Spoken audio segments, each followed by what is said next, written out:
Welcome to Rochester Business Connections, powered by Balbert Marketing, LLC, where I get the chance to chat with Rochester, New York's very best business owners, entrepreneurs, and thought leaders. I am your host, Ben Albert. Don't forget to subscribe, and remember, we don't do advertisements. My fee for this show is simple. If you gain value from the episode, personally share with a friend and explain your favorite part. Let's get started. I am here with Karen Webber of Webber CPA. How we doing, Karen? We're good. Thanks for having me. Yeah, welcome to Rochester Business Connections. I'm happy to have you here because you're the first CPA on the show. And ultimately, I want to learn a little bit about starting your own business, being a woman-owned business, and being a local Rochester business that's growing. So I think this will be fun. Absolutely. Let's get started just with like a bird's eye view of what your business is and what you do for the people here in Rochester. Absolutely. So Webber CPA is a company that I started 5 years ago, if you can believe that. I had worked with a public accounting firm for 5 years, did my standard time there before I hung out my own shingle. And I was particularly interested in a very niche area of forensic accounting that dealt with the financial abuse of vulnerable adults, more often than not, older people. I knew there was so much work to be done in that area. No one really had done it before. So I just kind of made the leap, and it's been the most rewarding and educational and sometimes hard experience. But we work a lot with adult protective services, law enforcement, and we are the background investigators of these financial abuse cases. That's huge. I'm a big why guy, and it sounds like the company has a huge why, a strong vision. Do you have a mission statement, a vision, or any core values that kind of got that started? Yeah, I have always loved working and making a difference, really.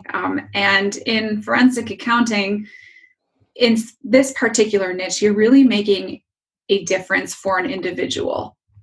This person has been financially exploited. Maybe their life savings have been totally pilfered, and you are assisting in bringing them justice, getting this perpetrator prosecuted, and ordering restitution. In many cases, the person who's stolen the funds can't pay it back. But the fact that the headline is out there that this is wrong and this community doesn't tolerate it does a lot, I think, in the way of prevention. So in terms of a mission statement, we on our website, it says accounting with heart. And that's really what we do. It comes from a place of really caring and wanting to take care of the community. I love it. When did you realize this was the route you were going to take with your career? So it got started actually in college. I did an internship with a local organization, regional, statewide at this point, Lifespan of Greater Rochester. Their social workers were getting all of these cases of financial abuse, and they were like, we have a social work background. We don't know how to, trace funds or, do an accounting. They reached out to the college at Brockport, the SUNY Brockport, where I was enrolled in the graduate program, and said, can one of your students help us with these cases? So they set up an internship, and I remember the email coming out from Career Services, and I'm like, that sounds so awesome. Like, that sounds like a way to use my skills and limited experience at that time, but to put it to good use. So I got an internship with them. I kept up my relationship with them, as I moved up through my career. And ultimately, it was my connection with them that launched this practice. I love it. I'm very impressed that you found that vision and got it going at such a young age. People like me had a late start, so congratulations on that. Ultimately, so are you a Rochester native? What's your overall background? Yes. So I have been in Rochester my whole life, and I grew up in between Arundecoit and Webster. And then I moved to the city after college, I think when I was 22 or so, got an apartment with some girlfriends.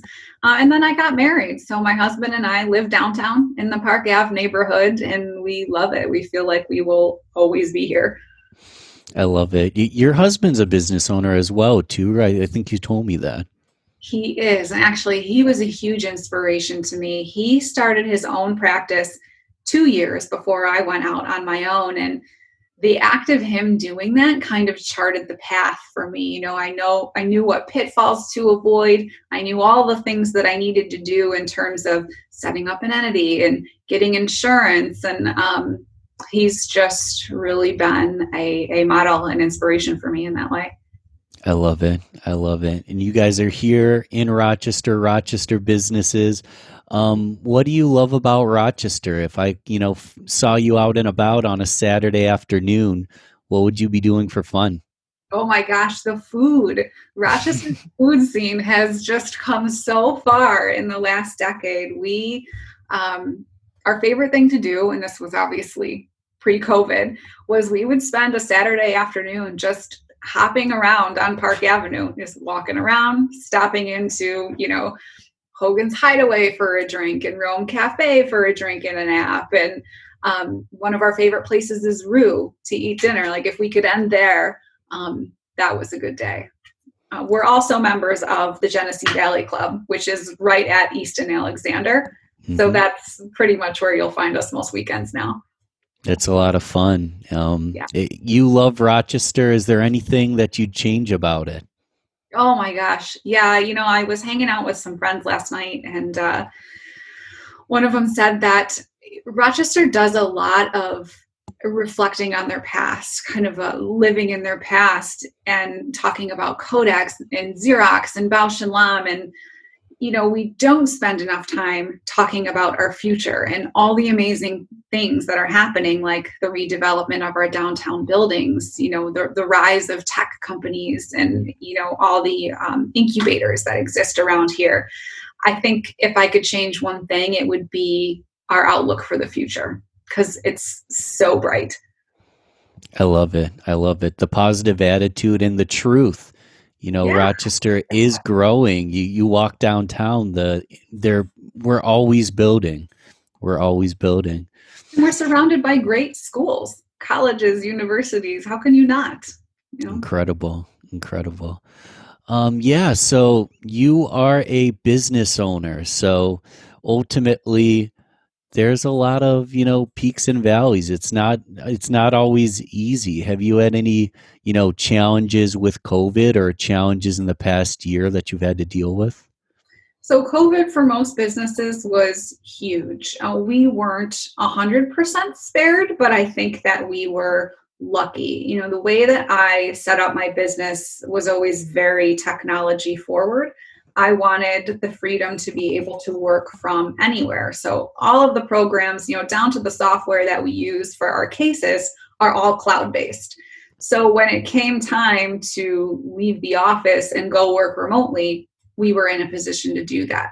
It was a little, I guess the most challenging part at first were all the changing requirements that were coming down from the governor. It's like, all right, today is 50% capacity, tomorrow is 25%. And, what's new today? Yeah, that was crazy. But we managed, and we actually made the decision to stay home indefinitely. We still have office space in Brighton, and my staff know that they can go there if they want a change of scenery. I'm there every Monday. We'll be thinking, when the time comes to renew our lease, do we want a space this large? Do we want a space at all? But that's a decision that's a few years down the road. Absolutely. And with COVID, everybody's a little bit more conservative with budget, or at the very least trying to determine how can I become more efficient? How can I do this better and take what I'm doing and take my budget? Because I believe you got to spend money to make money. So I don't want to cut budget, but I do want to be more efficient. Right. Is there any purchases of, let's say, $100 or less that has just completely knocked it out of the park and been great for your business? Well, I will say on the personal side, I got a couple years ago, maybe last year, I migrated to a paper calendar Okay. instead of Outlook. And I ended up like, because it had all of these, tiny lines slotting things into like every half hour. And that was just unsustainable, right? I would think I could fit more in a day than I actually could. So I bought this really tiny paper calendar.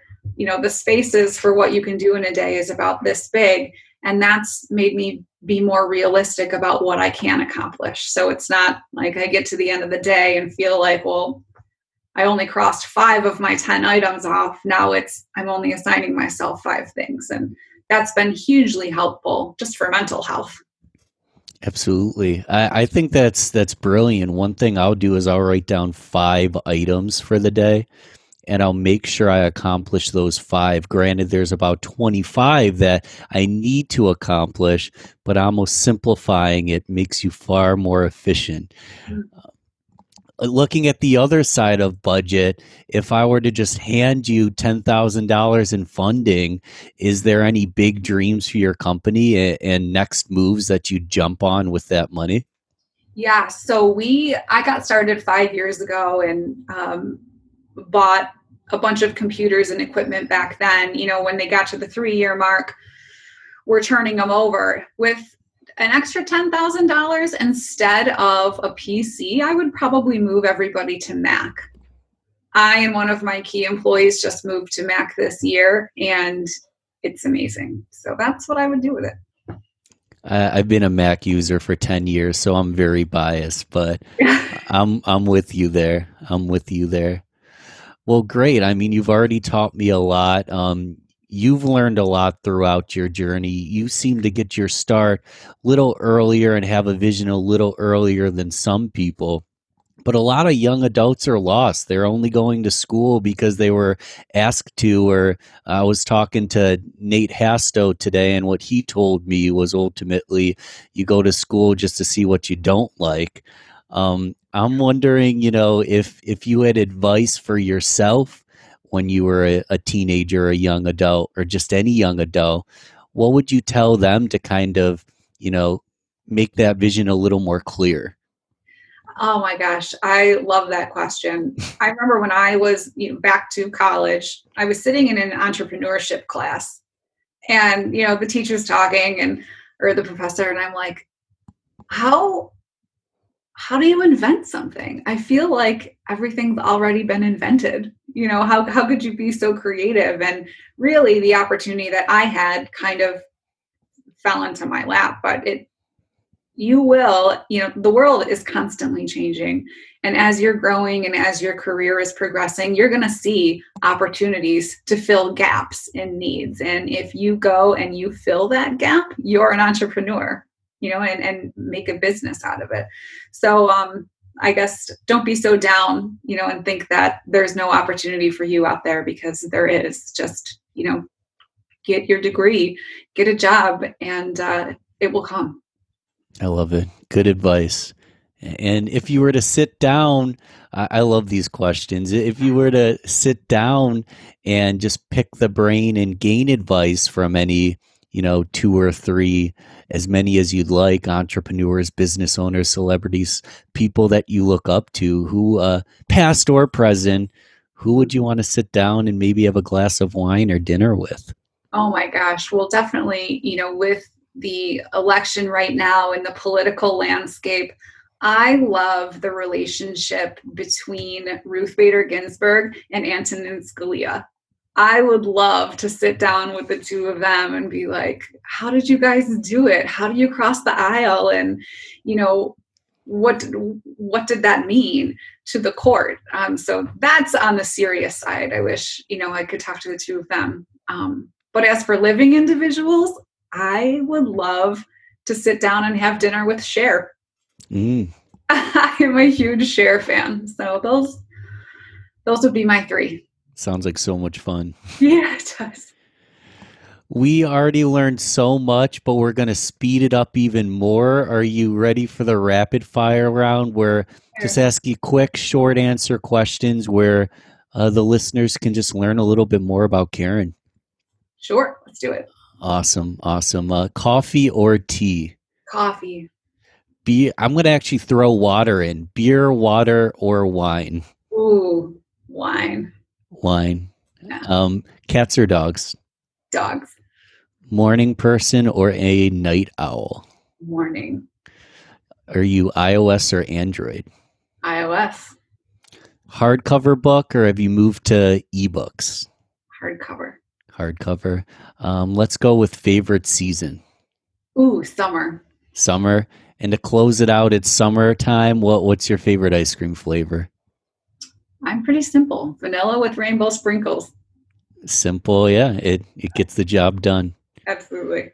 Yeah, I obviously have only known you for 20, 30 minutes now. The audience has only known you for a little while.